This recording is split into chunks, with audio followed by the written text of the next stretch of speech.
세계적인 극작가로 우리가 잘 알려져 있는 셰익스피어가 지은 작품 중에 마음 내키는 대로라고 하는 희곡이 있습니다. 이 희곡에 보면 우리 인생을 7막으로 설명을 하면서 세상은 모두가 하나의 무대이고 인간은 그 무대에서 남자나 여자가 모두가 다 7막을 연기하고 그 연기가 끝나면 퇴장하는 것이다 라고 이야기했습니다.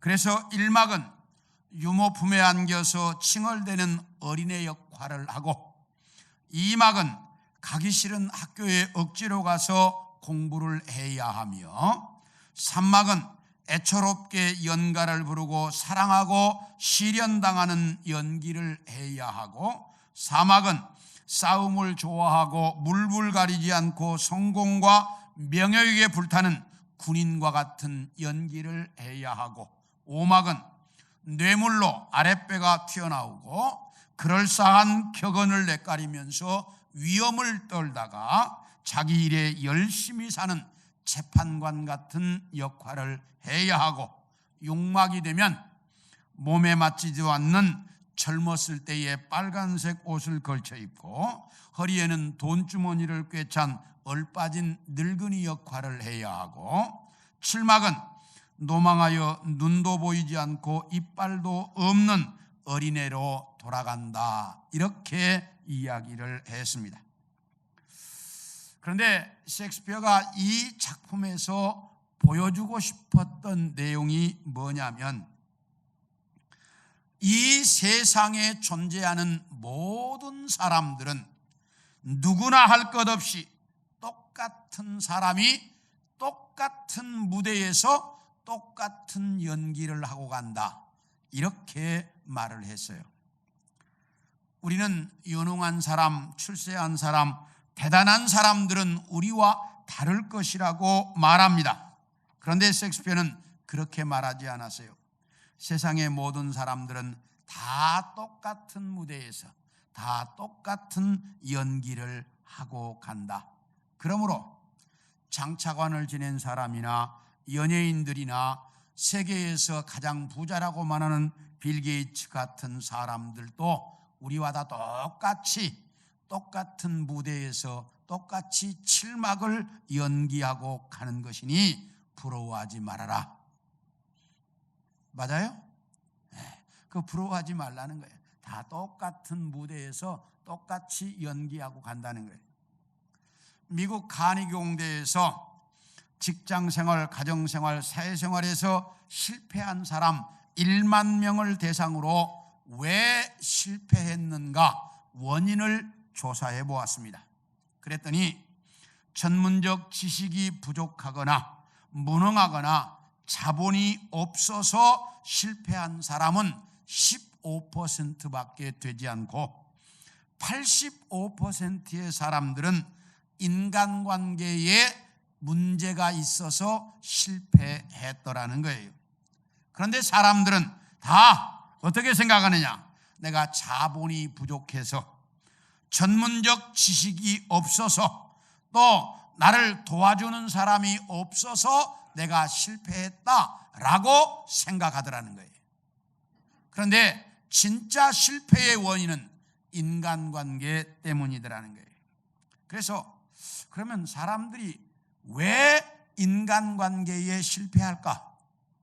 그걸 조사해 보니까 부정적인 사고방식이나 부정적인 생활 자세로 사는 사람들은 거의가 다 인간관계에서 실패하고 긍정적 사고방식을 가지고 좋은 생각을 가지고 사는 사람들은 거의가 다 이 인간관계를 성공하더라는 거예요.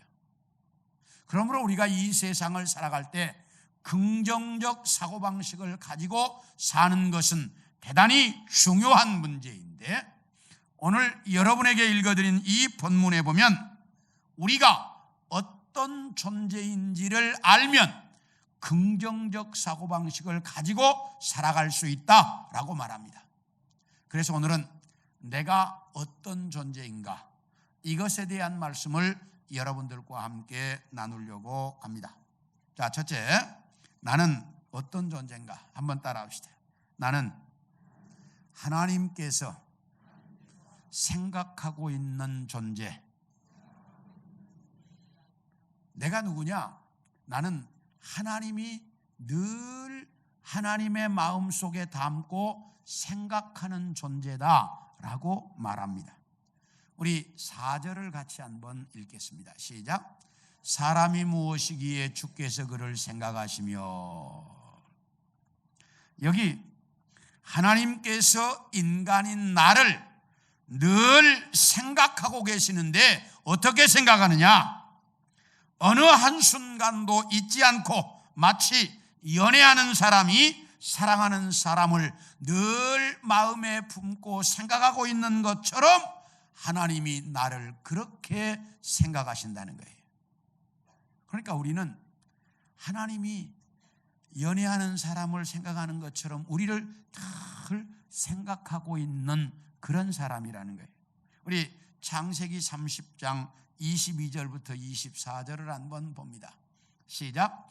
하나님이 라헬을 생각하신지라 하나님이 그의 소원을 들으시고 그의 태를 여셨으므로 그가 임신하여 아들을 낳고 이르되 하나님이 내 부끄러움을 씻으셨다 하고 그 이름을 요셉이라 하니 여호와는 다시 다른 아들을 내게 더하시기를 원하노라 하였더라. 여기 무슨 얘기냐면 야곱이라고 하는 청년이 라헬이라고 하는 여자를 좋아했습니다. 그래서 그 장인 될 사람을 찾아가서 결혼하고 싶다고 얘기했습니다. 그랬더니 그 장인 될 사람이 네가 우리 딸하고 결혼을 하면 7년 동안 무상봉사를 해라 이렇게 이야기합니다. 그래서 7년을 하루같이 기쁘게 봉사를 했습니다. 그리고 결혼식 날이 돼서 결혼식 잔치를 하고 첫날 밤을 지내고 났는데 보니까 라헬이 아닙니다. 그래서 깜짝 놀란 이 야곱이라는 청년이 이제 장인을 찾아가서 따졌습니다. 이게 어떻게 됐느냐고, 이럴 수가 있느냐고. 그랬더니 장인이 하는 얘기가 우리 고장에서는 동생을 언니보다 먼저 시집 보내는 건 법이 아니다.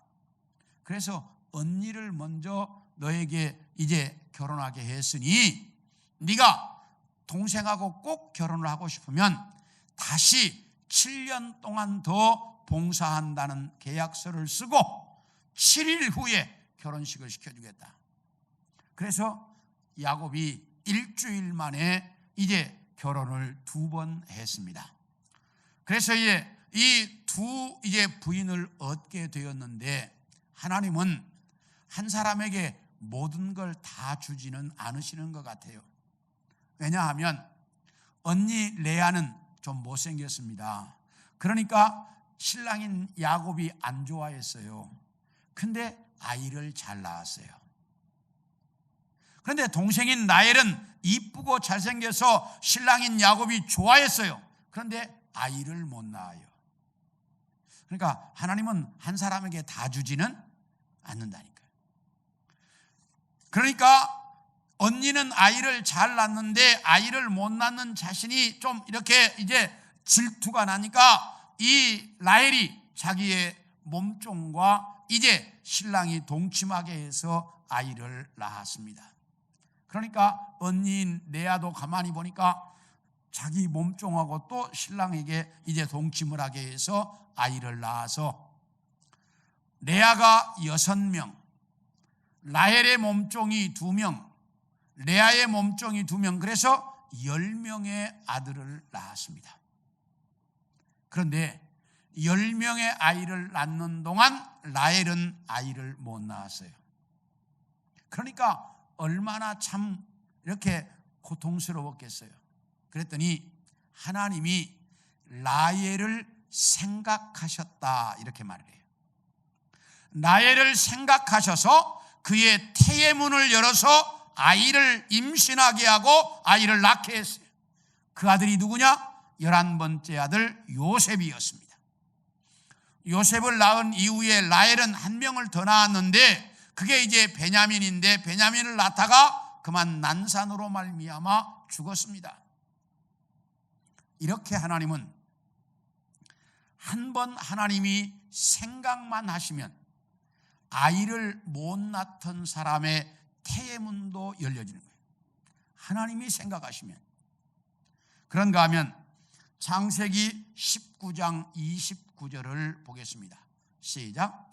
하나님이 그 지역의 성을 멸하실 때 곧 롯이 거주하는 성을 엎으실 때에 하나님이 아브라함을 생각하사 롯을 그 엎으시는 중에서 내보내셨더라. 이렇게 말씀합니다. 이 말씀은 하나님께서 소돔과 고모라의 죄가 너무나 관영해서 도대체 더 이상 두고 볼 수가 없어서 소돔과 고모라를 유황불로 완전히 멸망을 시켜버렸습니다. 그런데 그 멸망당하는 중에 롯과 그의 두 딸만 살아났습니다. 부인도 같이 나오다가 뒤를 돌아보아서 소금기둥이 되어버렸고 롯과 그의 두 딸만 살아났는데 이들이 어떻게 해서 살아날 수 있었을까? 어느 날 하나님이 아브라함에게 이랬습니다. 아브라함아, 내가 지금 소돔과 고모라를 멸망시키러 간다. 그러니까 소돔과 고모라에 살고 있는 자기의 조카 롯이 생각난 아브라함이 하나님, 의인을 죄인과 함께 죽이는 것은 옳지 않습니까? 옳지 않습니다. 그래, 맞아. 그러면 소돔과 고모라에 의인 10사람만 있으면 어떻게 하십니까? 의인 10사람만 있으면 내가 멸망시키지 않는다. 그런데 소돔과 고모라는 의인 몇 명이 없어서 10명이 없어서 멸망을 당했어요. 그런데 하나님께서 소돔과 고모라를 멸망시키실 때에 아브라함이 그 기도하던 자기의 조카 롯을 생각하면서 기도하던 아브라함을 생각하셔서 롯과 그의 두 딸을 구해주셨다라고 성경은 말하고 있습니다. 그런가 하면 시편 115편 12, 13절을 보겠습니다. 시작. 여호와께서 우리를 생각하사 복을 주시되 이스라엘 집에도 복을 주시고 아론의 집에도 복을 주시며 높은 사람이나 낮은 사람을 막론하고 여호와를 경유하는 자들에게 복을 주시리로다. 여기 하나님이 생각하셔서 높은 사람이나 낮은 사람이나 이스라엘 집에나 아론의 집에나 모두에게 복을 주셨다. 이렇게 말합니다. 이처럼 하나님이 생각만 하시면, 하나님이 생각하시면 아이를 못 낳던 사람의 태문도 열려지고 사람이 전멸당하는 그런 죽음의 현장에서도 살아날 수 있고, 하나님이 생각만 하시면 우리의 인생이 복된 인생을 살 수 있습니다. 이렇게 하나님은 우리를 어떻게 복을 주실까? 무엇으로 축복할까? 늘 우리를 두고 생각하고 계신다는 거예요. 그러므로 우리는 이 땅을 살아가면서 하나님이 나에게 어떤 복을 줄까 늘 생각하고 계신다는 것을 한시도 잊지 않고 살아갈 수 있기를 원합니다. 이 생각을 가진 사람들은 이 땅에서 긍정적인 사고방식을 가지고 산다는 거예요. 그런데 이 세상 사람들은 우리를 그렇게 말하지 않습니다. 세상 사람들이 말하는 인생이 뭐냐? 파스칼은 인생은 생각하는 갈대다 그랬고, 뉴턴은 인생은 기계다 그랬고, 니체는 인생은 배우다, 또 셰익스피어는 인생은 불확실한 항해다 이렇게 말하면서 인간이란 달면 삼키고 쓰면 뱉는 존재다. 그런가 하면 자기가 필요할 때는 온갖 아양을 떨지만 필요 없을 때는 가차없이 차버리는 그것이 인간이다 라고 많은 사람들은 설명합니다. 이 내용을 쭉 정리하면 세상 사람들이 말하는 인간이 뭐냐? 인간은 완전히 물질적 존재로 인간을 설명합니다. 그런데 인간을 물질적 존재라고 보았을 때, 자, 인간의 육체는 얼마나 갈 것 같습니까? 예? 여러분의 몸이 얼마나 갈 것 같습니까?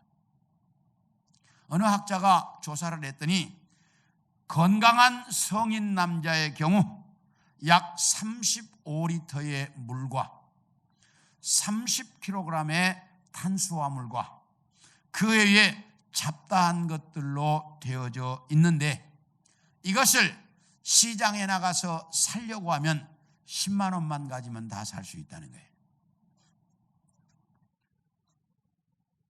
자, 우리의 몸을 시장에 가서 이게 이제 하나의 고기라고 생각하고 살려면 얼마면 산다고요? 10만 원이면 다 산다니까. 그래서 인간을 물질적 존재로 설명한다면 10만 원짜리밖에 되지 않습니다. 그런데 그 속에 값으로 측정할 수 없는 마음과 정신과 도덕성과 이성과 원리가 들어있기 때문에, 윤리적 측면이 들어있기 때문에 인간을 귀한 존재라고 말합니다. 이것을 성경은 하나님의 형상이라고 설명합니다. 그러므로 인간은 하나님의 형상이 없으면, 하나님의 형상을 빼버리면 인간은 10만 원짜리밖에 되지 않는다는 말입니다. 그런데 이 세상이 가고 있는 방향을 보면 영적인 측면이나 정신적인 측면이나 또는 윤리적인 측면들을 완전히 무시해버리고 육체적인 인간으로 설명하면서 이렇게 말합니다. 인간이 왜 눌려 사느냐? 왜 윤리와 도덕에 억압을 당하고 사느냐? 왜 인간이 그렇게 그 본능을 억제하고 사느냐? 육체적 본능을 따라서 살자. 자유를 누리며 살자. 이게 오늘날 많은 사람들이 주장하는 내용입니다. 그런데 육체적 본능으로 산다는 것이 어떤 것인가? 대한민국 옹진골에 옹고집이라고 하는 사람이 살고 있었습니다. 심술 맡기로 유명하고 돈의 수전노가 되어서 사는 사람인데 어느 날 어떤 도사가 그 집에 동량을 갖다가 동량을 얻기는커녕 쪽박까지 깨버리고 쫓아내는 그 옹고집에게 이제 봉변을 당하고 도사가 쫓겨났습니다. 쫓겨나면서 이 도사가 안 되겠다, 저 옹고집 좀 혼을 내줘야 되겠다 이렇게 생각하고 허수아비로 사람을 하나 만들어 놓고 거기에 부적을 붙여가지고 옹고집과 똑같은 사람을 만들었습니다. 그래가지고 옹고집의 집에 보냈습니다. 그리고 이제 그 도사가 보낸 이 옹고집이 자기가 진짜라는 거예요. 그러니까 사람들이 보니까 다 뭐해? 똑같아. 분간을 할 수 없어. 서로가 자기가 진짜라는 거야. 그러니까 누가 진짜인지 분간을 할 수 없어. 그러니까 관가에 고발을 했습니다. 원님이 이렇게 둘이 불려왔는데 보니까 뭐였대? 똑같아. 하나도 다른 게 없어. 그러니까 원님이 구분할 수가 없어. 그러니까 원님이 야, 저놈들 두 놈을 묶어놓고 몽둥이로 쳐라. 그래가지고 실토할 때까지, 지가 진짜인지 가짜인지 실토할 때까지 몽둥이로 쳐라. 그 원님이 어떻게 그 당시 방법이 그거밖에 없잖아. 그러니까 이제 진짜 옹고집이 몽둥이로 맞다가 보니까 잘못하면 뭐하게 생겼어? 죽게 생겼어. 그러니까 자기가 가짜라고 그랬어요. 그래가지고 이 진짜 옹고집이 재산 다 뺏기고 쫓겨나서 거지가 되었다라고 하는 대한민국 최초의 복제 인간에 대한 이야기가 있습니다. 무슨 이야기? 복제 인간에 대한 이야기가 이제 우리나라 전통에 내려오는 이야기입니다. 중국에서는 요세지라고 하는 책 속에 3명의 여자를 똑같이 만들었습니다. 이 도사가. 그래서 여기도 복제 인간이 등장합니다. 그래가지고 3명의 여자가 남자들을 홀리기 시작해가지고 그 소문이 나서 왕궁에까지 들어가가지고 이제 그 나라의 그 왕과 왕자들을 홀려가지고 그래서 나라를 멸망시켰다라는 이야기가 있습니다. 그런가 하면 올더스 헉슬리라고 하는 사람이 쓴 공상과학소설 신나는 세상이라는 책이 있는데 그 책에 보면 과학자들이 96명의 똑같은 아이들을 낳게 만듭니다. 이것이 소설과 이것이 전해내려오는 그런 이제 신화 같은 이야기였었는데 이게 현실로 다가오고 있다는 사실이에요. 그래서 부모도 없고 가정도 없는 짐승과 똑같은 인간을 유전자 조작으로 이제 복제해내겠다는 이야기입니다.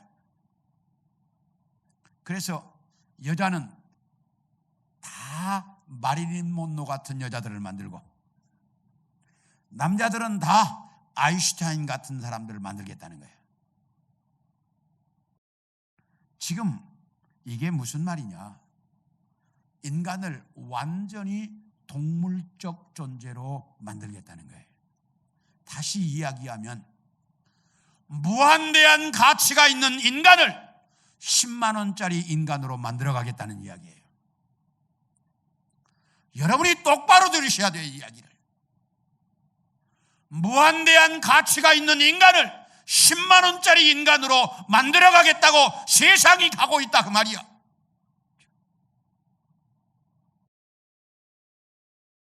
그런데 여러분, 오늘 성경이 뭐라고 말하냐? 우리가 어떤 사람이냐? 하나님이 늘 생각하고 계시는 존재, 하나님이 마음에 품고 정말 늘 무슨 축복을 해줄까, 어떻게 도와줄까 하나님이 늘 생각하고 계시는 존재, 그것이 누구라고요? 나라는 거예요. 그것이 여러분 자신이라는 거예요. 이렇게 하나님이 생각하고 계신다는 것을 알면 우리는 이 세상 살아가는 것이 신난다는 거예요. 그렇게 될 때 인간은 긍정적 사고 방식으로 살아갈 수 있다라고 말합니다. 두 번째로 따라합시다. 나는 하나님이 돌보고 계시는 존재, 하나님이 나를 늘 생각만 하시는 게 아니라 이제 실제로 돌보신다 이 말이에요. 우리 4절을 보겠습니다. 시작. 인자가 무엇이기에 주께서 그를 돌보시나이까. 여기 하나님이 우리를 늘 돌본다는 거야. 아이를 부모가 보는 것처럼 하나님이 이렇게 돌보고 있어. 오늘 시편 8편의 맨 앞에 보면 저자가 누구냐면 다윗이라고 나와 있습니다. 그러므로 이 시편 8편의 저자는 다윗인데, 다윗은 그의 일생토록 하나님의 돌보심 가운데 살았던 사람입니다. 하나님이 얼마나 다윗을 돌보셨느냐? 우리 사무엘상 16장 12절부터 13절을 봅니다. 시작. 이에 사람을 보내어 그를 데려오매 그의 빛이 붉고 눈이 빼어나고 얼굴이 아름답더라. 여호와께서 이르시되 이가 그니 일어나 기름을 부으라 하시는지라. 사무엘이 기름불병을 가져다가 그의 형제 중에서 그에게 부었더니 그날 이후로 다윗이 여호와의 영에게 크게 감동되니라. 사무엘이 떠나서 라마로 가니라. 이게 이제 무슨 얘기냐면 이스라엘 나라의 일대 임금 사울이 하나님의 마음에 맞지 않았습니다. 자꾸 거짓말을 하고 바르게 나라를 다스리지 못하니까 하나님께서 안 되겠다, 저는 버리고 새로운 왕을 세워야 되겠다 이렇게 생각하셔서 어느 날 이제 사무엘 선지자를 불렀습니다. 사무엘아, 너 저 베들레헴에 사는 이새의 집으로 가라. 그 집에 내가 이 나라에 왕을 세워야 될 사람이 있다, 이렇게 말씀하십니다. 그래서 이제 이 사무엘 선지자가 기름을 준비해 가지고 이새의 집으로 가서 이새에게 그랬습니다. 네 아들 전부 불러라. 그래서 이새가 아들 7명을 불렀습니다. 첫째가 들어왔는데 사무엘 선지자 앞에 왔는데 선지자가 보니까 딱 마음에 들었습니다. 귀걸이 장대하고 장군감이고 대단해 보여. 야, 이 아들이구나. 기름 딱 부으려고 했다. 하나님이 사무엘아, 사람을 외모로 보지 말고 중심을 봐라. 이 아들은 아니다. 딱 이러시는 거예요. 그래서 이제 첫째 아들에게 기름을 붓지 못하고 둘째를 불렀습니다. 둘째를 부르는데도 하나님이 아니라는 거예요. 둘째, 셋째에서 7명이 다 왔는데 하나님이 아니라는 거예요. 이상하다. 분명히 이 집에 이 나라에 왕 될 사람이 있다는데 7명이 다 아니야. 어떻게 된 거냐? 이새를 불렀습니다. 이새야, 너희 집에 아들이 전부냐? 아니, 한 명이 더 있긴 합니다. 그런데 왜 안 왔느냐? 그 아들은 목동이라 선지자님 앞으로 불러올 만한 아들이 아닙니다. 아직 그는 불러올 때가 안 돼. 불러올 만한 그런 인물이 아닙니다. 빨리 불러와봐라. 그래서 다윗이 불려왔습니다. 다윗이 딱 돌아자 하나님이 내가 찾던 사람이 이 사람이다. 그에게 기름을 부어라. 그래서 이제 다윗에게 기름을 부었습니다. 그랬더니 하나님의 성령의 감동이 되었다라고 성경이 말합니다.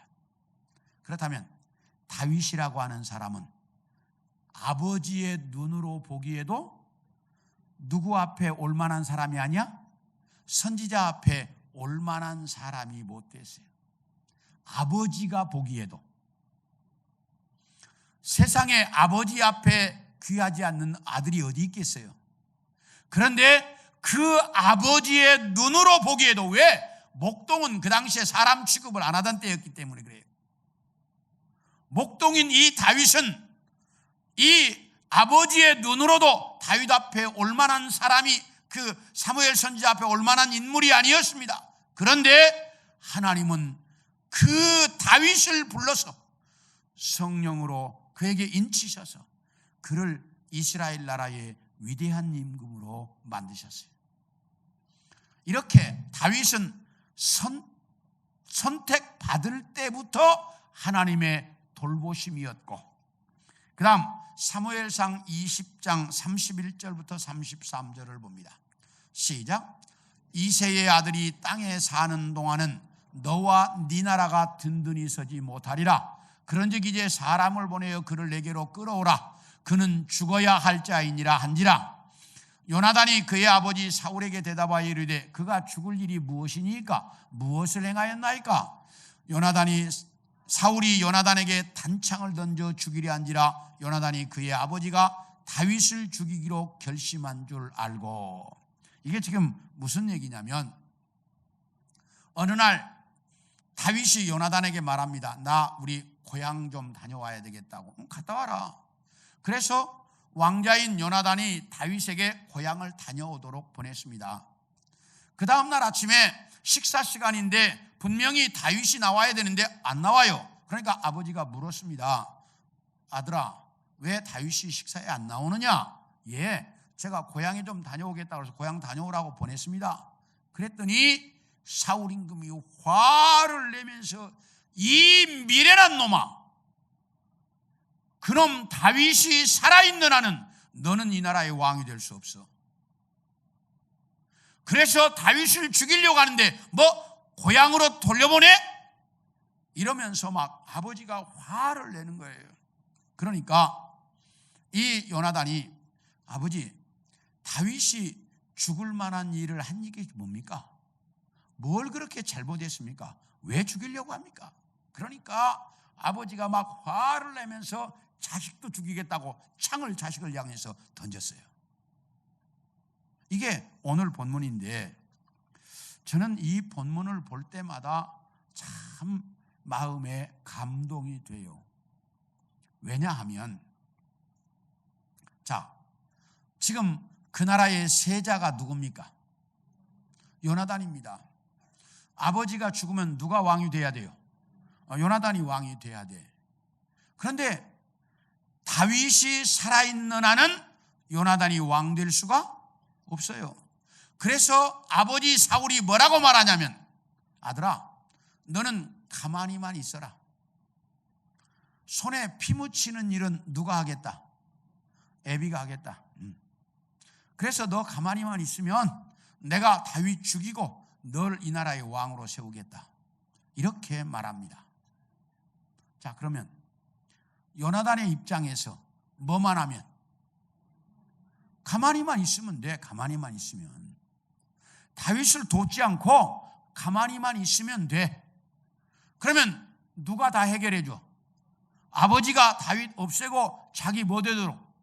왕 되도록 만들어 줄 거예요.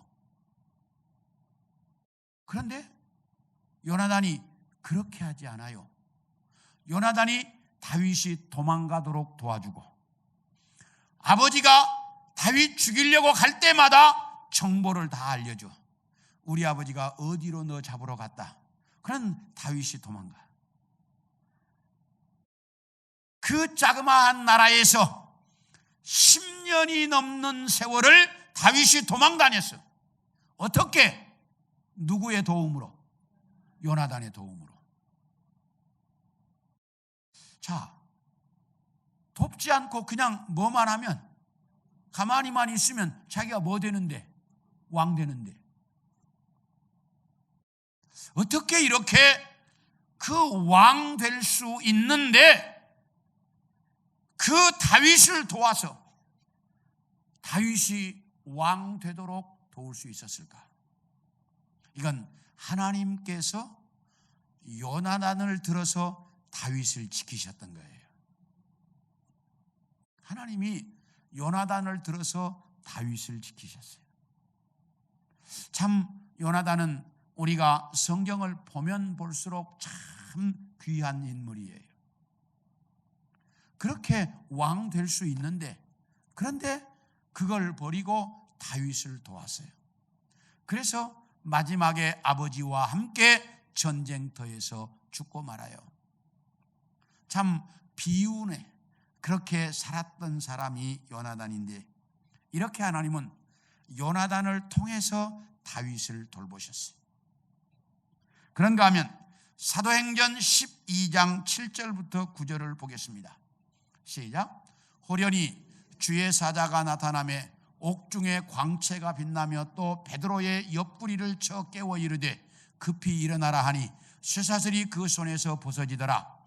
천사가 이르되 띠를 띠고 신을 신으라 하거늘 베드로가 그대로 하니 천사가 또 이르되 겉옷을 입고 따라오라 한대 베드로가 나와서 따라갈새 천사가 하는 것이 생시인 줄 알지 못하고 환상을 보는가 했다.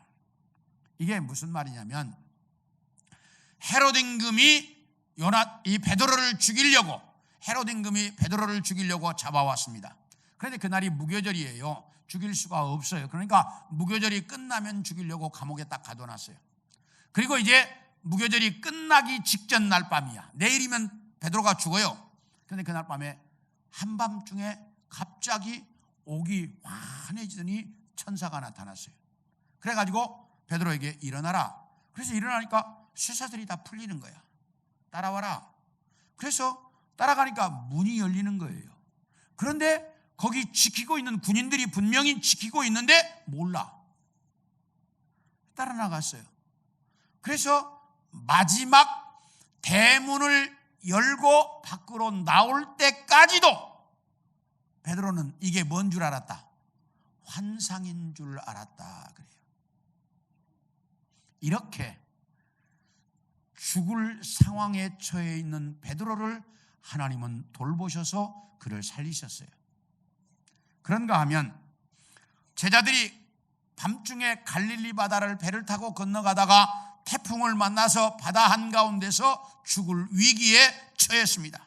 그러자 주님께서 이제 바다 한가운데, 그 태풍이 부는 바다 한가운데를 걸어오셔서 그 태풍을 잔잔하게 하시고 파도를 잔잔하게 해서 제자들을 구해 주셨다라고 말합니다.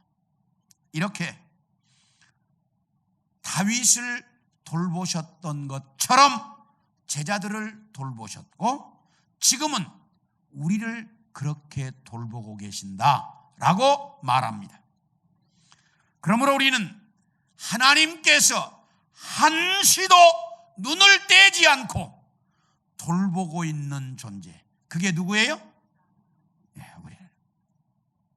하나님이 그렇게 세심하게 돌보고 있는 사람이 여러분과 저라는 거예요. 히브리어 단어에 여호와, 야훼라고 하는 단어가 있습니다.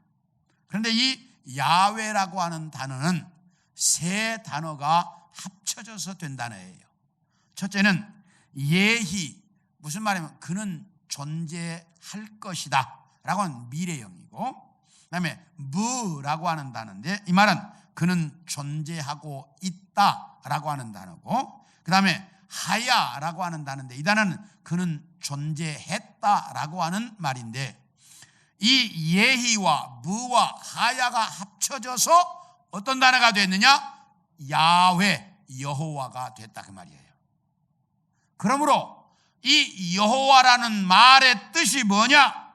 그는 과거에도 뭐했고 존재했고, 현재에도 뭐하고 존재하고 있고, 그리고 미래에도 존재할 것이다 라는 뜻이에요. 이렇게 과거에도 있었고 현재에도 있고 미래에도 계실 그분이 우리를 한시도 잊지 않고 돌보고 있다. 내가 어떤 존재냐? 그렇게 하나님의 돌보심을 받는 존재라고 하는 사실을 한시도 잊지 않기를 바랍니다. 이걸 알아야 우리는 이 세상에서 긍정적 사고를 가지고 살 수 있다는 거예요. 마지막으로 따라합시다. 나는 하나님께서 만물을 다스리도록 만드신 존재. 우리 6절을 봅니다. 시작. 주의 손으로 만드신 것을 다스리게 하시고 만물을 그의 발 아래 두셨다. 다시 말하면 하나님께서 우리는 만물을 다스리도록 만드셨다는 거예요. 그런가 하면 창세기 1장 28절을 봅니다. 시작. 하나님이 그들에게 복을 주시며 하나님이 그들에게 이르시되 생육하고 번성하여 땅에 충만하라. 땅을 정복하라. 바다의 물고기와 하늘의 새와 땅에 움직이는 모든 생물을 다스리라 하시니라. 여기 뭐라고 말하는 거니? 하나님이 인간을 창조하시고 나서 그 인간에게 복을 주셨다 이렇게 말해. 뭘 주셨어요? 그러면 그 복이 뭐냐? 이렇게 말을 해요. 생육하고 번성해서 땅에 뭐해라? 충만해라. 땅을 뭐해라? 정복해라. 그리고 땅에 있는 모든 것들을 뭐해라? 다스려라. 다시 말하면 하나님은 이 천지 만물을 창조해서 우리에게 선물로 주셨어요. 이걸 다 뭐하라고? 다스리라고. 네. 그러므로 우리는 이 천지 만물을 뭐해야 할 사람? 다스려야 할 사람이야. 그런데 잘못된 사람들은 이 자연 만물을 섬기는 사람들이 있어서, 어떤 사람들은 바람신, 어떤 사람들은 이제 태양신, 어떤 사람들은 달신, 별신을 섬기고 나무신, 또 이제 돌신을 섬기는 사람들이 있다 이 말이에요. 이게 인생을 거꾸로 사는 거야. 천지 만물은 내가 뭐 해야 될 존재? 다스려야 할 존재이지 섬겨야 할 존재가 아니라는 거예요. 그러므로 우리는 이 천지 만물을 다스려야 할 존재야. 그런데 문제가 있습니다. 태풍이 불면 그 태풍을 인간이 다스릴 수가 있어요, 없어요? 없어요. 강추위가 와가지고 미국의 저 북쪽에서는 강추위 때문에 몇백 명이 죽어나가도 그 추위를 없앨 수가 없어요. 중국에 비가 많이 왔고 양자강이 넘어서 수백 명이 죽어나갔는데 그 비를 그치게 할 수가 없어요. 자, 지진이 나서 일본이 저 원전이 이렇게 깨지고 또 인도네시아에서 그렇게 지진이 나가지고 그 수많은 사람들이 이제 쓰나미로 말미암아 죽어나갔는데 이걸 인간이 다스릴 수가 있어요, 없어요? 없어요. 그때 우리는 뭐라고 말하느냐? 이 거대한 자연의 힘 앞에 인간은 무능하다 이렇게 말을 하죠. 왜? 그 자연의 힘 앞에 인간은 아무런 존재가 아니야. 어떻게 할 수가 없어. 제가 가을에 이런 생각을 해봤어요. 남한산성을 이렇게 지나가다가 보니까 잎이 쫙 떨어져. 뭐 며칠 사이에 잎이 다 떨어지고 다 앙상하더라고요. 그냥 이런, 야, 내가 만약에 사람을 돈 주고 사서 이파리를 다 딴다면 며칠 따면 다 딸까? 그런 생각 안 해보셨어요? 네. 내가 한번 생각해 봤어요. 이 이파리를 내가 돈 주고 사람을 사서 딴다면 며칠을 따면 다 딸까? 며칠이나 따야 될 것 같아. 내가 가만히 보니까 봄부터 따도 가을 돼도 다 못 딸 것 같아. 하나님이 며칠 사이에 순식간에 다 이파리를 뭐해?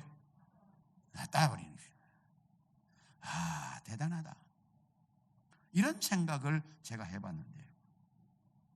이럴 때 우리는 거대한 자연 앞에 힘없는 존재 우리를 이야기한다 그 말이에요.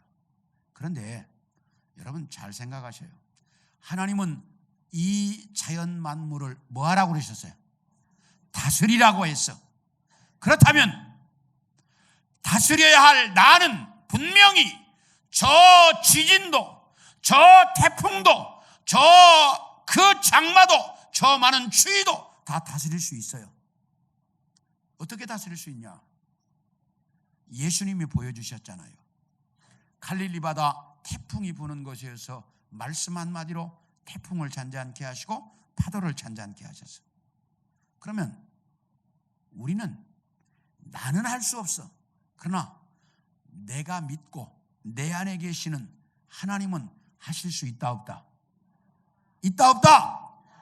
그러므로 내가 하는 것이 아니라 내 안에 계시는 성령 하나님을 통해서 또 내가 믿는 하나님을 통해서 이 자연을 정복하고 다스려야 되는 거예요. 나는 그런 존재예요. 그래서 내가 믿는 하나님을 통해서 태풍을 조절하고 내가 믿는 하나님을 통해서 나는 정말 지진을 조절하고 이렇게 할 수 있는 존재예요. 다만 내 뜻대로 하시진 않을 거예요. 왜? 벌 줄 사람들도 많기 때문에 하나님께서 하시는 방법은 하나님의 뜻대로 하시겠지만 우리 인간은 그런 자연적 재해도 다 다스릴 수 있는 존재. 그가 누구다? 대답해봐요. 그가 누구다? 나예요. 네. 내가 그런 존재라는 것을 분명하게 하셔야 돼. 그럴 때 나는 세상의 살맛이 나는 거야. 그럴 때 나는 내가 얼마나 귀한 존재라는 것이 알아지고 그걸 깨달아지면 우리는 긍정적 사고방식을 가지고 살 수 있다는 거예요. 그래서 오늘 성경은 이야기합니다. 네가 누구냐? 하나님이 나를 생각하고 하나님이 돌보시는 존재. 그게 누구예요? 나예요. 그리고 천지 만물을 다스리도록 나에게 권세를 주셔서 천지 만물을 다스릴 권세를 가진 존재. 그게 누구예요? 네, 나예요. 이 사실을 정확하게 알고 살면 우리는 이 세상에서 긍정적 사람으로 살 수 있다는 거예요. 그러므로 올 한 해를 살아가면서 이 천지 만물을 다스려야 할 존재인 나, 이걸 분명히 알고 이 세상을 가슴에 품고 정말 당당하게 살아가는 우리 성도들 모두가 되기를 축원합니다.